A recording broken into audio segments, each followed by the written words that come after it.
Hello everybody and welcome back to the channel. This is Throwback Thursday, where we talk about an older movie and try to give you a little bit of news if we can. Well, James Gunn recently made some comments that kind of inspired me to do this throwback movie review of the original 1978 Superman, so let's jump right into it. So, James Gunn was doing an interview and he said something that actually inspired me to do this video as our throwback video, because I have never done the original Superman as a throwback video. I've done the Superman 2 and we've talked about Supergirl, but we haven't talked about the one that started it all. If you know from my last video about the DC universe and about how he was recasting Superman, you know that I said that I would be excited if they cast an unknown, because this is a make or break type of role. And that's right. It really is. It's a make or break type of role, but you have to have the right person in that role. And in 1978, they struck gold. They got Christopher Reeve to play Superman. The one thing that James Gunn said was one of his favorite parts of this movie was seeing Superman rescue a kitten from a tree, because that told him all he needed to know, that this man enjoyed saving humanity. And that's who Superman should be. So, Superman from 1978 really is that definitive Superman movie. So, even if you hated everything about the Snyder Cut, the Snyderverse movies, even if you loved everything about the Snyderverse movies, you have to admit, Superman needs to enjoy being Superman. Now, Christopher Reeve pulled this off in such an extraordinary way that it became one of the best comic book movies of all time. And this is not an exaggeration. If you ask people, what was the first superhero movie they've ever seen? If they're from an older generation, they're probably going to come up with Superman or Superman 2, something to do with the Christopher Reeve movies. And this is not by accident. Now, the movie starts off with Superman. We're flipping through the comic book. All of a sudden, we're on Krypton. Superman is a little baby being sent off to Earth. We all know the story.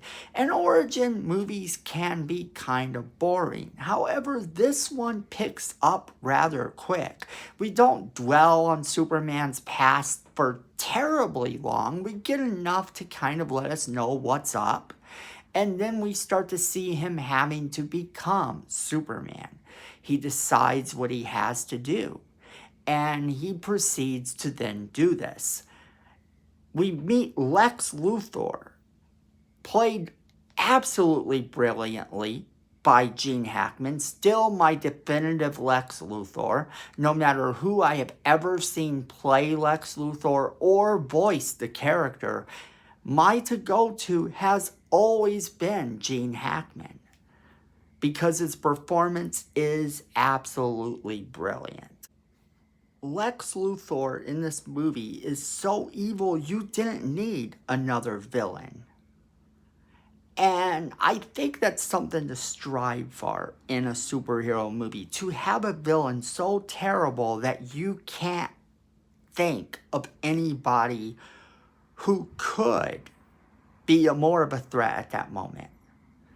I think that Guardians of the Galaxy 3 actually did this really well recently, but in earlier times, this was the definitive superhero movie because you had Lex Luthor, who was a threat, and he didn't need superpowers to defeat Superman.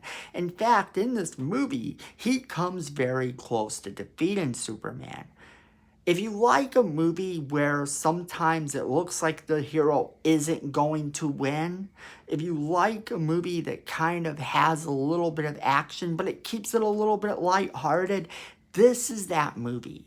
This is that movie, and it's wonderful to watch. I highly recommend you watch this movie without a shadow of a doubt.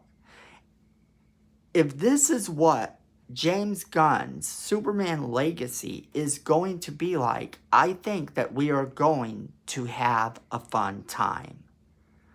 With a cast of Christopher Reeve, Gene Hackman, Margot Kidder, and even Marlon Brando as Superman's father, this was the cast to beat.